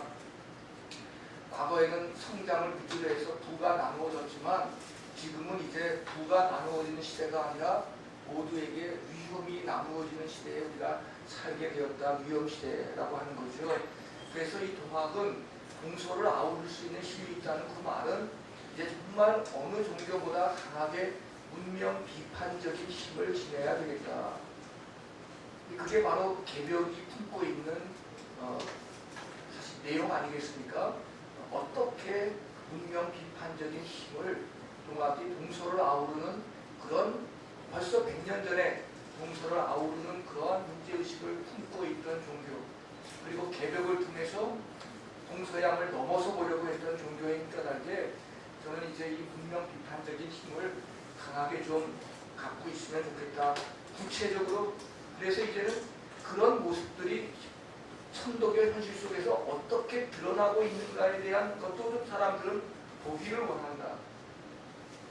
어떻게 구체적으로 그런 모습, 그런 삶을 사는 사람들, 그런 삶을 사는 공동체들, 그런 삶을 살아가는 가르치는 교육기관, 이런 모습들이 어떻게 우리 눈에 가시화될 수 있겠는가. 한 사람이라도 저 사람은 천도교이기 때문에 저렇다라는 이야기가 사회에 회자될 수 있으면 좋겠다. 저런 공동체가 천도교 속에서 나왔다라는 이야기를 우리가 사회가 듣고 싶단 말이죠. 그런 모습들을 정말 보여줄 수 있으면 좋겠다라는 이야기를 하게 되고요. 그러면서 아까 이어진 말씀 한마디 더 한다면 한 3년 동안은 이 연구소를 위해서 물심양면에 모든 걸 다 지원하라. 그리고 학자를 최소한 또 후속시대를 위해서 20명 이상을 키워낼 수 있도록 학생, 이 천도교를 연구하는 장학금을 지원해서 학생들을 먼저 키워내. 이 과정이 이렇게 먼저 집중적으로 전력 투구하지 않으면 연구소는 가다가 그냥 끝이고 맙니다. 그래서 최소한 또 3년은 적극 지원하라. 그리고 20명 이상의 학생들을 키워낼 수 있도록, 학자들을 키워낼 수 있도록 끊임없이 장학금을 만들어내라. 저는 이제 이 문제도 구체적인 걸로 한번 좀 강하게 좀 요구하고 싶습니다. 그거 안 하면 안 됩니다. 감사합니다. 오늘 천도교가 세상에 드러날 수 있는 그러한 길이 저 공동체가 천도교의 공동체라든가 저 사람이 천도교 신앙을 함으로써 어떤 사람이라든가 이러한 구체적인 모습이 아직 드러나지 않고 있음을 결국 지적해주는 그러한 말씀이고, 그러함을 통해서 바로 이 천도교를 보낼 수 있는 길이 있지 않느냐라는 그러한 귀중한 말씀을 해주셨습니다. 김영애 선생님 말씀드렸습니다. 글쎄요, 집중 투자할 수 있는 돈을 어디서 가져오는지를 제가 말씀드려야 되는데 그것이 제 한계입니다. 아무튼 그 말씀 듣다 보니까 손병희 선생님이 일본에 유학생들을 보내서 미래 사회를 위해서 유학을 신도든 신도 아니든 간에 같이 데리고 갔던 그런 역사가 좀 떠올랐는데 그럴 수 있는 힘이 어디서 있을 수 있는지 열심히 기도를 해야 될 것 같습니다. 저는 이제 지금 다루고자 하는 문제는 이제 연구소 문제라기보다는 그 바깥에서 보는 또 다른 우리가 보는 천도교 한국 사회에서 천도교가 가야 할 길이라고 이제 하는 것으로 제가 알아듣고요. 그래서 좀 평상시에 천도교를 보면 어떻게 가능할까라고 사실은 의문일 수도 있고 아직 잘 모르기 때문에 피상적인 질문일 수도 있을 것 같아요. 그런데 여러 선생님들하고 이야기를 해보면 그래도 좀 그 지식을 가지고 있던 그렇지 않던 간에 신도들의 수련 생활이라고 할까요? 그 뭐 화학산의 수련소라든지 아니면 경주에 있는 수련소에 가서 수련을 하고 굉장히 좋은 체험을 했다라고 하는 그런 이야기를 많이 들었습니다. 그것은 아주 좋다고 생각이 들어지고요. 앞으로도 계속 발전시켜 나가면 좋겠다.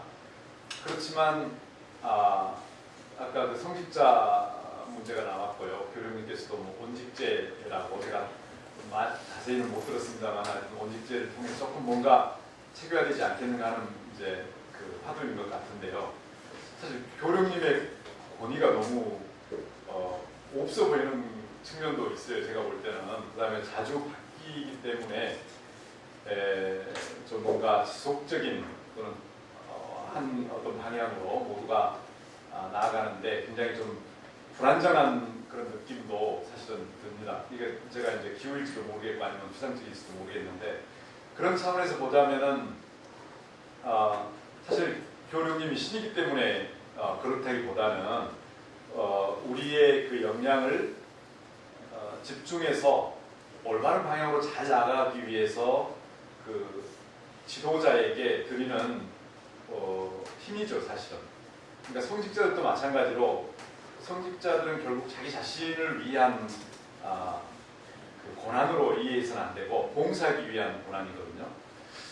그렇다면 오늘 현대의 세계와 같이 전문화되고 좀 특성화되는 특성화돼야만이 살아남는다라고 하는 그런 사회에 거의 뭐 신도들과 비슷하게 모두가 다 교사다, 모두가 다 교령이다 라는 식의 이제 관념들 한편으로 형평성 강조해서 좋은데 그럼에도 불구하고 교단이 발전하려면 저는 어떤 형태든 간에 좀 위계가 있어야 된다고 생각이 듭니다. 위계가 있고 종교적인 어떤 권위를 우리가 인정을 하고 그러니까 봉사를 위한 권위인 거죠. 또 지도자들을 양성해야 된다고 생각합니다. 아까 그 원직자가 전체이지만 그래도 전문적으로 투신하는 사람들, 기능적으로 완전히 천도교 교단을 위해서 몸바치는 사람들. 하물며 우리 카톨릭에서는 뭐 수도자나 사제들은 뭐 결혼도 하지 않고 가족도 갖지 않고 오로지 예수님을 따르겠다라고 이제 약속을 하는 건데 물론 다 그렇게 잘 사는 것도 아니지만 그럼에도 불구하고 그 공적 역할이라고 하는 그 자각이 항상 있거든요. 신자들에게. 그래서 그러한 그 상호간의 케어라고 하는 것을 생각을 해본다면 굉장히 중요한 요소가 아닌가. 다른 종교에 비해서 좀 그게 부족하지 않는가. 또 우리 그 뭐 유교가 있지만 그런 것들을 잘 읽어내지 못하면 그 조직이 쉽게 무너져 버린다는 거. 그러니까 이념적으로는 가지고 있지만 실행하기에 어려운 조직체가 된다는 것을 생각을 해보면 어차피 이것도 하나의 사회이고 현실적인 문제들을 풀어나가야 되는 그런 공동체이거든요. 그래서 그런 면에서 제가 좀 그런 그 지도자 전문성을 갖춘 지도자 양성, 지도자 체계를 강조하고 싶고요. 또 지도자들 양성이나 그런 분들이 있다고 하더라도 유기적으로 신도들과 어떤 체제 하에서 움직여야 할 건지, 어떤 사명들의 역할이 분담이 돼야 될지, 어떤 면에서 서로 연대하고 어떤 면에서는 서로 보조적으로 함께해야 될지 이런 체계 연구도 굉장히 중요하지 않는가 하는 생각이 듭니다. 요즘의 젊은이들 제가 천도교회 그 청년들의 어떤 정치 참여 특히 이제 뭐 생명 운동 쪽으로 몇 분들 좀 알게 됐고 좀 듣고 있었는데 과거에 청우당 있지 않았습니까? 천도교 청우단 청년들이 모여서 정치적인 이슈나 또 사회적인 이슈에 함께하고자 하는 적극적인 운동들 이런 것들이 좀 현대 세계 안에서도 좀 더 다루어지고 그러한 체험들이 또 성찰이 되고 축적이 되고 그러면서 아까 그런 체제와도 관련해 가지고 좀 다이내미즘을 거기서 받을 수 있지 않겠는가는 생각이 듭니다. 그러니까 좀 후속 세대에 대한 것이 이미 그 역사적으로 청우당이라고 하는 형태로 있었던 것 같은데 그리고 더 현실적으로 교리뿐만이 아니라 실천 면에서 연결시키는 구조가 있었을 텐데 그런 아쉬움을 가지고 있습니다. 제가 좀 잘 몰라서 그냥 이야기 드리는 것도 모르겠습니다. 감사합니다. 김정혜 선생님께서는 실현했는데 나아가서는 제도의 면까지 또 전문 교육자의 문제, 후진의 문제까지 다양하게 말씀을 해주셨습니다. 박광 선생님 말씀 주셨습니다. 그 주어진 그 질문 자체가 천도교가 가야 할 방향이기 때문에 큰 틀에서 연구소라고 하는 입장보다도 천도교 전체에 대해서 말씀을 드리고자 합니다. 잘 알지 못하는 사람이 여러분께 드리게 돼서 잘못 말씀을 드린다 하더라도 용서를 해주시기 바라고요. 제가 볼 때 천도교가 한국 사회에 어떤 역할을 해야 될 것인가. 저는 먼저 질문을 다시 한번 드리고자 합니다. 천도교가 질문에서는 한국 사회에 어떤 역할을 할 것인가라고 말씀을 하셨는데 천도교가 한국 사회뿐만 아니라 세계 문명에 어떤 역할을 우리가 해야 될 것인가.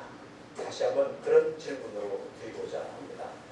다시 얘기하면 한국에서 1860년대 발생을 하고 역할을 역사적으로 많이 해오셨는데 그 부분에서 한국만의 종교로 있으려고 할 것인지 아니면 세계 문명을 이끌어가려고 하는 그런 천도교의 다시개벽의 의미를 한국적 상황뿐만 아니라 세계는 지금 세계화가 아주 급속도로 빠르게 이루어지고 있기 때문에 그 부분까지 고민을 하셔야 될 때가 됐다고 생각을 합니다. 왜 세계 사람들 가운데 여러 명들이 특히 외국인 학자들 가운데 특히 동학과 천도교에 관심을 가지면서 지금도 다른 어떤 민족 종교보다도 천도교에 관심을 가지고 논문 내지는 저서를 내고 있는지 그 이유는 뭐냐면은 천도교가 가지고 있는 그런 그 사상이나 교리 체계가 한국만의 것이 아니라는 얘기입니다. 다시 얘기하면은 세계화될 수 있는 세계 보편을 이뤄서 자리 잡을 수 있는 충분한 그런 사상적 근거를 가지고 있기 때문에 그 문제에 대해서 우리가 깊게 고민을 하고 정말 세계화를 위해서 세계 문명을 어떻게 다시 개벽이라고 하는 주제를 가지고서 고민해야 될 것인지 그 문제를 저는 이제 문제로 던지고 싶고요. 그러기 위해서 다시 개벽이라고 하는 그 주제가 새로운 문명 사회를 이끌기 위해서 어떤 구체적인 역할을 할 수 있는지 사상적 기반을 갖고 있는지에 대해서 한번 깊이 같이 고민을 해볼 필요가 있을 것 같고요. 두 번째는 동서양의 인문학이 서로 만날 수 있는 그런 토대가 이루어져야 된다. 아까 말씀드린 것처럼 우리가 동서양의 수많은 연구들이 지금 현재 이루어지고 있기 때문에 한 번은 언제가 기회가 될지는 모르겠습니다. 동학이나 천도교에 대해서 연구하고 있는 국내 학자들과 해외 학자들이 함께 모여서 그 문제를 가지고서 깊게 논의할 때가 언젠가는 필요하리라 생각이 됩니다. 그렇게 했을 때에 동서양의 학자들이 천도교에 대한 새로운 인식을 가지고 그런 자료들을 지금 제일 어려운 것 중에 하나는 뭐냐면 자료의 한계입니다. 서양의 학자들이 예를 들어서 천도교를 연구한다 하더라도 민족종교의 연구를 한다 하더라도 직접 방문하지 않고 그리고 직접적인 자료를 요청하지 않고서는 연구하는 데 있어서는 자료의 한계를 분명히 갖고 있습니다. 그 부분들을 어느 정도 소통을 하면서 할 수 있어야 되리라 생각이 되어지고요. 그리고 이제 세 번째는 생각한 것이 뭐냐면 신행의 깊이, 다시 얘기하면 신앙적인 것과 수행적인 요소, 이 부분들이 종교에 있어서는 어느 종교든지 떠날 수 없는 것이라 생각이 됩니다. 그만큼 평소의 수행이라든지 평소의 어떤 신의 상대 신앙에 대한 깊이라든지 이런 것이 어떻게 만날 것인지 이것에 대해서 그리고 평상시에 아까 이제 교수님께서 원직자이들의 경우에는 평상시 기본적인 수련이 필요한 것으로 이렇게 말씀을 하셨는데 어떻게 보면 전 신도, 전 교도들이 수행해야 될 부분들이 기초적으로 같이 공유해서 공통으로 지켜줘야 될 부분들이 분명히 있으리라 생각이 됩니다. 그래서 그런 부분들을 어떻게 같이 공유를 하면서 깊게 신앙과 수행을 할 것인지에 대해서 고민을 할 때에 전체적으로 천도교에 그 깊이 있는 지도자들이 많이 나오리라 생각이 되어지고요. 네 번째로는 이렇게 생각을 해봤습니다. 지금 대체적으로 뭐 다른 종교들도 같이 고민하는 겁니다. 그건 뭐냐면 서양에서의 그 가톨릭이나 개신교도 마찬가지지만 상당히 나이들이 들어가고 있습니다. 그것은 뭐냐면은 원로 나이가 드신 분들이 신자들이 많아진다는 얘기입니다. 젊은 세대들이 그만큼 들어오는 유입 인구들이 적기 때문에 앞으로 10년, 20년 내에 교단이라든지 미래 종교가 어떻게 가야 될 것인지에 대해 고민을 많이 하고 있는 것입니다. 그렇다고 한다면 천도교가 집중해야 될 부분 중에는 뭐냐면은 그건 원불교도 마찬가지고요. 다른 종교도 마찬가지라 생각이 되는데 천도교가 집중적으로 해야 될 부분 중에 하나는 청소년 교화입니다. 청소년에 대해서 집중적으로 내가 거기를 가고 싶다. 그리고 거기에 수행을 같이 참여를 하고 싶다. 이런 생각들이 같이 공유될 수 있어야 됩니다. 이 부분에 대해서는 뭐 제가 가톨릭을 잘 모르지만 한 예를 들면 프란치스코 교황께서 8월달에 한국을 방문하시죠. 방문하는 이유 중에 큰 이유 중에 하나는 뭐냐면 한국을 방문하고자 하는 목적 중에 하나가 바로 아시아 청년들이 대회가 한국에서 열리기 때문에 아시아 청년들을 보기 위해서 오는 것이고 그러면서 겸해서 한국을 방문하게 되는 것이다. 저는 그렇게 생각을 합니다. 그것은 뭐냐면은 2000년대 이후에 희년이라고 하는 2000년대 이후에 청년들, 청소년들에 대해서 깊은 관심을 가지고서 교황청이 직접적으로 그런 운동들을 전개하고 있기 때문에 청년, 청소년에 대한 깊은 관심을 가지고 노력을 하고 있기 때문에 우리 가톨릭이 예전에는 1997년도 거의 2000년도에 한국을 방문했던 프랑스의 주교회, 가톨릭 주교회 사무총장 신부님이 유럽 사회가 노쇠해지고 있다.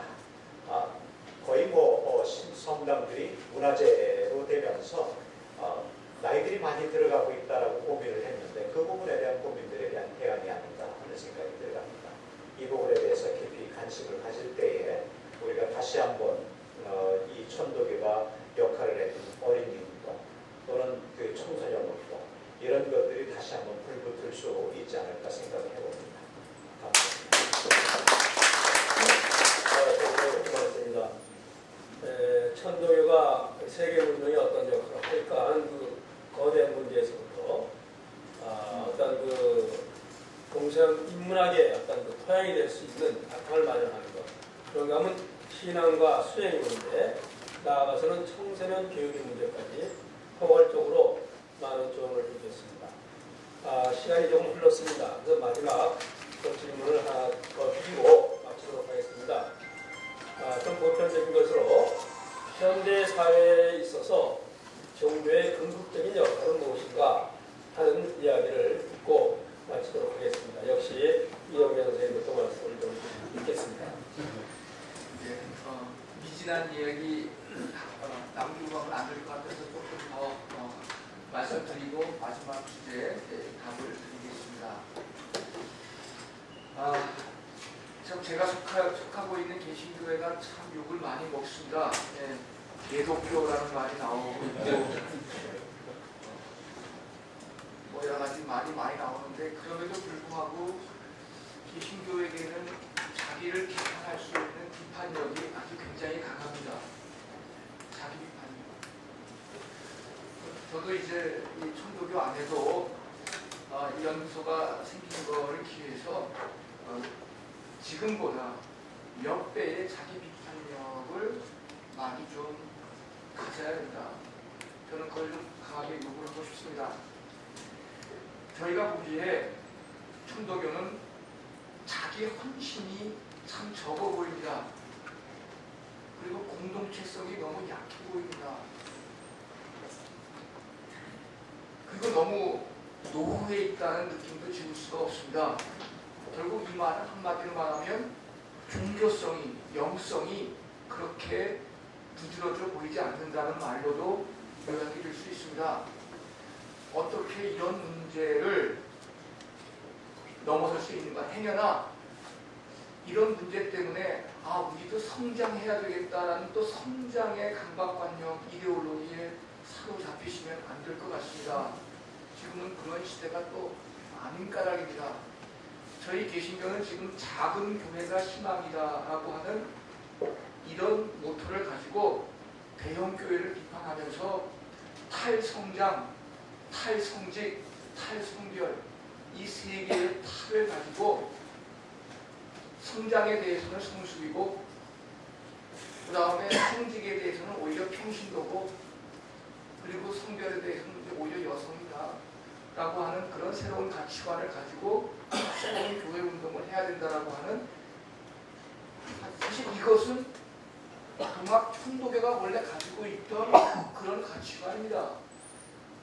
그걸 저희를 나름대로 이미 성장도 해봤고 이미 지독하게 성직주의로 다 가봤고 지독하게 가부장제도 다 경험했던 저희들이 반성하면서 이제 그 가치로 가야 되겠다 그러는데, 혹시 오늘 이런 이야기를 성장해야 되겠다라고 하는 그런 걸로 오독하시면 저는 아니 된다고 생각을 합니다.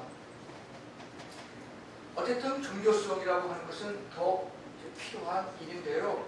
제가 이제 마지막 드리고 싶은 말 하나는 아까도 말씀 나왔지만, 사실 지금 이 동학 천도교를 대중화시킨 분은 시인 김기하였고, 철학자 김영옥이었고, 신학자 김경재였고, 그리고 종교학자 오광남 아니었습니까? 그렇죠? 이 동학 천도교를 대중화시킨 분들은 이분들은 다 기독교의 바탕을 갖고, 가톨릭 개신교의 바탕을 갖고 동학을 바라봤던 사람들이고, 이분들의 해안은 비록 잘못 이해된 부분도 있을지 모르지만 그래도 아직까지 유효한, 여러분들 동학이 천도교 측에서 적극적으로 활용할 수 있는 좋은 그런 어떤 걸음들 아니겠습니까? 한번 이런 분들과 더불어서 한번 새롭게 대중화하는 그러한 작업도 한번 시스템에 가져볼 필요가 있겠고요. 그 시점을 저는 어쨌든 간에 여러분들이 2019년을 놓쳐버리면, 2019년이라고 하는 이 시점을 놓쳐버리면 안 된다. 어떻게든지 이 시점, 앞으로 5년 남은 이 시점을 어떻게 동학의 영성을 대중화하는 그 가치를 동서양을 아우르고 문명을 비판해 나가면서 세계화시킬 수 있는 그런 시점으로 잡아내는 이런 위기의식을 한번 좀 가져주시면 좋겠다라고 말씀을 드리고요. 저는 이제 마지막으로 종교의 본질은, 저는 이제 우리 사회를 위험사회라고 진단을 하는데, 언젠가도 말씀드린 기억이 납니다만은 오늘 우리나라가 종교 강국입니다. 가톨릭, 개신교, 원불교 다 불교 합하면 종교 통계에 의하면 우리나라 인구보다도 많이 나오는 게 그게 오늘 우리들의 현실이거든요. 그런데 2008년 영국 BBC 방송에서요, 대한민국은 욕망지수가 가장 높은 나라로 평가받았습니다. 욕망지수가 높다고 하는 것은 사실은 욕망과 종교는 반비례되어야 오는데, 종교 강국, 종교 대국인 이 나라가 욕망지수가 가장 높다고 하는 것은 니네 종교 막론하고 사실은 종교 무용론을 지금 우리들에게 알려주는 중요한 지표입니다. 종교가 도대체 뭐 알고 있는가? 물론 거대 종단들이 더 책임이 있겠죠. 욕망지수가 가장 높은 나라가 되었습니다. 오늘 그 욕망지수가 높기 때문에 자살지수도 높고 불행지수도 높고 우리 사회가 위험 이렇게 천만한 나라가 되었고, 이렇게 총체적으로 형편없는 부실을 갖고 있는 나라인지 우리가 처음 알지 않았습니까? 이번 기회를 통해서 바로 사실은 우리 자본주의가 모든 종교를 다 자본주의화하고 있습니다. 어느 종교를 막론하고 그런 상황이 되어버리고 말았는데 정말 문명 비판적이고 동서의 종교들을 다 아우르고 있다라고 하는 한번 그런 있다면 천도교는 한번 그 문제와 한번 정면 승부해보는 그런 종교성을 그런 힘을 한번 우리 대한민국을 세계를 위해서 한번 보태줬으면 정말 좋겠습니다. 그러려면 여러분들의 자기 희생, 자기 헌신, 공동체성 여러분들 스스로가 굉장히 달라지지 않으면 그것도 어렵죠. 한번 우리 모두가 자부심을 갖고 있는 한국의 유일한 정신적인 사상입니다. 저희들은 다 서양에서 들어오지 않았습니까? 근데 한번 그런 힘을 여기서 발휘해 준다면 사실 원불교도 있고 마징사교도 있지만 동학의 모체 아닙니까? 여기서 뭔가 그 힘을 한번 시작해 주지 않는다면 도대체 뭐할로 있습니까? 한번 그렇게 감히 무례한 질문을 한번 던져봅니다. 도대체 무엇하러 지금 여기에 있습니까? 한번 해보십시오. 저희를 지켜보고 같이 힘을 좀 합하고 정말 그렇게 해보겠습니다. 참여를 감사합니다. 예, 김현희 선생님 말씀 듣겠습니다. 이정미 교수님께서 영성에 대해서 많이 강조하신 것 같아요. 근데 제가 이야기에도 영성이라고 하는 건 그냥 자기 조화적인 삶, 좀 편안하고 안락하고 그냥 힐링되는 상태로 그쳐버리면 어떻게 보면 자기 개벽 내지는 사회 개벽이라고 하는 것은 전혀 녹는 것이 될 수밖에 없겠죠. 영적인 힘이라고 하는 것은 하늘님과 일치된 상황에서 정말로 기화되어서 나오는 힘이기도 하고, 우리 이제 그리스도교적인 입장에서 보면 하느님의 힘, 하느님의 지혜로 나오는 것이어야 되는데, 저는 이제 종교가 이 사회에 무슨 어떤 역할을 할 수가 있는가, 종교가 뭔가라고 하면 한마디로 말해서 그런 영적 지도를 하는, 그러니까 영적 지도자 역할을 해야 된다, 이 사회 안에. 그런 생각이 들어요. 우리 사회 안에 감추어진 또는 억압된 또 그 왜곡된 그러한 진리가 많이 있습니다, 사실. 그것은 정치적인 것 안에서뿐만이 아니라 경제적인 차원에서도 있을 것이고, 윤리적이고 도덕적인 종교적인 차원에서도 그러한 감춰진 왜곡된 억압된 그런 것들이 많이 있는데, 종교는 그야말로 그러한 것을 드러내는 일을 해야 된다고 생각을 하고, 그것이 잘못됐다라고 하는 것을 드러내는 것에 그치는 것이 아니고 대안적인 비전을 제시를 해야 한다고 생각을 합니다. 신자유주의가 아니라면 그럼 어떻게 살아야 되는지 비전을 보여주고, 그런 삶의 모습을 자기 공동체 안에서나마 시작해 보는 거죠. 그러니까 대안적 공동체가 돼야 되는 거죠. 그래서 대안을 제시할 수 있는 비전을 가지고 있고, 대안을 사례로 보여줄 수 있는 공동체가 있어야만이 살아있는 종교가 아니겠는가.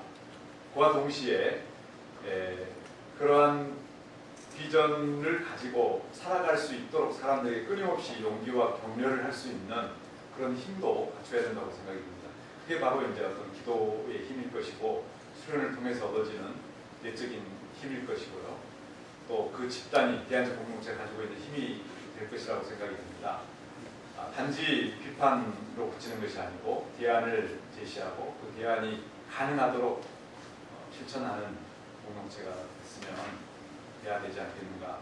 이건 사실 동학 천도교에게만 해당되는 것이 아니고 모든 종교에게 다 해당되는 것이라고 생각합니다. 이상입니다. 박광 선생님 말씀 드리겠습니다.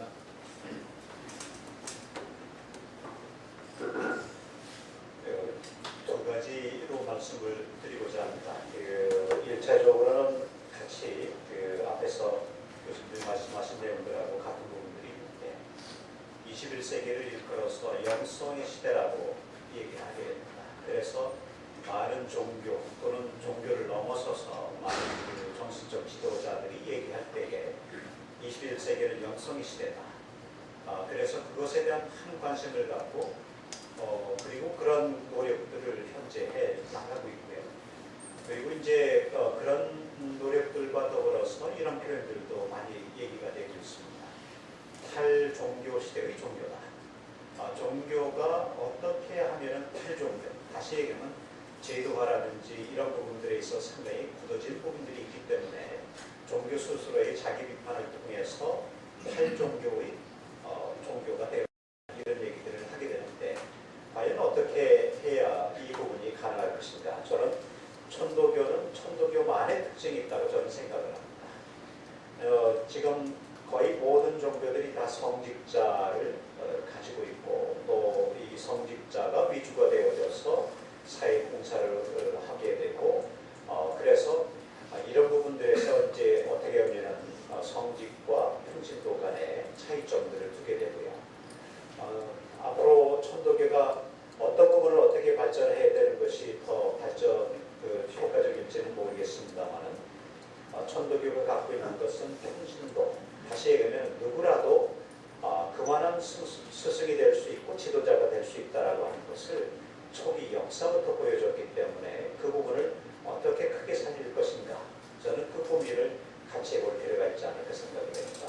물론 그 가운데 자신의 일생을 헌신하면서 천도교의 발전이라든지 천도교의 영성이라든지 수련을 위해서 일하는 분들이 생겨지리라 생각이 됩니다. 그래서 그런 부분들을 독특한 그런 체계를 발전시키는 그런 과정, 성직자 없는 종교로서의 이 천도교가 어떤 특성을 가지고서 가야 될 것인가를 고민해 볼 필요가 있지 않을까 생각이 됩니다. 그리고 두 번째는 그 사회적 참여인데요. 다시 얘기하면 종교가 언제든지 영성 문제 또는 그 깨달음이라든지 구원의 문제를 늘 고민을 해왔고 거기에서 집중화시켰던 것들이 사실입니다. 그렇게 됐을 때 신행 위주의 종교가 될 수가 있는 것이죠. 신앙과 수행 위주의 종교가 될 수 있는데 천도교는 묘하게도 이 사회적 역할을 늘 적절하게 해왔고 그러나 그 적절함이 어떨 때는 과도하게 탄압을 받았던 것이고요.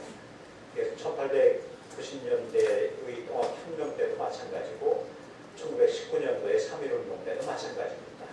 이제 그런 그 동학혁명이나 3.1운동에 직접 참여했던 분들의 얘기들을 듣게 되면 이런 표현을 쓰게 됩니다. 이 표현들이 정말 죄송한 얘기가 될 수 있지만 이런 표현을 직접 쓰시는 내용들을 들었기 때문에 한번 어떨지는 모르겠습니다. 통합 때문에 망했다. 천도교 때문에 망했다. 이런 얘기들을 듣습니다. 그 뭐냐면은 저희 어머니 집안으로는 1890년대 청주지방에서 통학에 참여를 했고요. 그리고 1919년도에 3.1운동을 참여를 했고요. 그런 과정에서 뭐 학교를 보내지 않으니까요. 왜냐하면 일본말을 배우는 학교를 보내기 싫다. 그래서 그렇다 보니까 인재양성이라는 이런 부분들에 소홀했다라고 볼 수가 있습니다. 그러니까 이런 부분들에서 어떻게 보면은 그런 그 사회적 역할을 적절히 하면서도 이 종교적 영성이나 이것을 조화를 가질 것인가, 이 두 가지가 큰 고민이 아니냐라고 생각이 됩니다. 그래서 이 종교적인 그 의미, 다시 얘기하면 영성적이고 신앙적인 의미를 얼마만큼 강도를 높게 하면서도 그러면 종교성 회복, 제도화되지 않은 종교성 회복을 크게 가질 것인가 하는 문제, 그러면서도 어떻게 하면 사회적 참여를 적절하게 할 것인가, 이것을 떠나버리면 또 천도교가 아닐 수도 있다고 저는 생각이 됩니다. 물론 어떤 방향으로 가느냐에 따라서 신행 위주의 종교성으로 이제 그런 그 방향으로 갈 수도 있습니다만, 그래서 이 두 가지를 얼마만큼 고민을 하면서 가느냐가 큰 과제가 아닌가 생각이 되어지고, 아까 말씀드린 것처럼 천도교가 한국에서 발생을 하고 그랬지만 경주 지역에서 발생을 했지만 크게 통합혁명이라는 이런 것은 이 경북 지역을 떠나서 전라도 지역, 청주 지역을 중심으로 해서 이게 상남 지역을 통해서 전체적으로 일어났거든요. 그런 차원에서 보면 지역성을 떠났다고 볼 수 있습니다. 그만큼 한국 사회의 지역선을 떠난 종교운동으로서의 모습, 그리고 한국으로부터의 발생된 천도교지만 어떻게 하면 세계적인 어떤 문명사회를 이룰 수 있을 것인가라고 하는 같은 공통의 어떤 고민들, 이것이 이루어졌을 때에 한국으로서 발생된 천도교가 정말 세계사회의 새로운 문명사회의 다시계획이라고 하는 그런 역할을 할 수 있는 그런 그 역량과 힘을 갖출 수 있으리라 생각됩니다. 네, 감사합니다.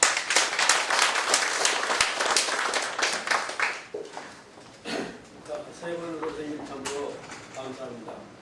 오늘 이 자담에 참석을 해주신 세 분 교수님들은 각기 자신들이 속한 정단에서의 어떤 그 가장 권위 있는 그런 학자로서 활동을 하고, 다만 학문적인 활동만 하는 것이 아니고 사회적인 활동에도 적극 참여를 하고 있는 그러한 분들입니다. 이러한 분들의 조언을 들으면서 때로는 우리가 쥐구멍에 들어가고 싶은 그런 심정도 했었고, 때로는 자긍심을 갖기도 했었고, 또는 무거운 어떤 중압감으로서 다가오기도 했습니다. 바로 이것은 저 하나만의 그러한 느낌과 생각이 아니라 여기 앉아 계신 모든 분들의 생각과 느낌이었을 것으로 생각이 됩니다. 이러한 그 소중한 시간을 1시간 반 동안 같이 해주시고 또 이렇게 경청을 해주셔서 참으로 감사합니다. 오늘의 이 소중한 말씀이 말씀으로 그치지 않고 조금이나마 이것이 실천될 수 있는 그런 그 천도교의 연구소가 되기를 다시 한번 다짐드리고 또한 참석해 주신 선생님께 감사드리면서 오늘의 자담을 마치도록 하겠습니다. 감사합니다.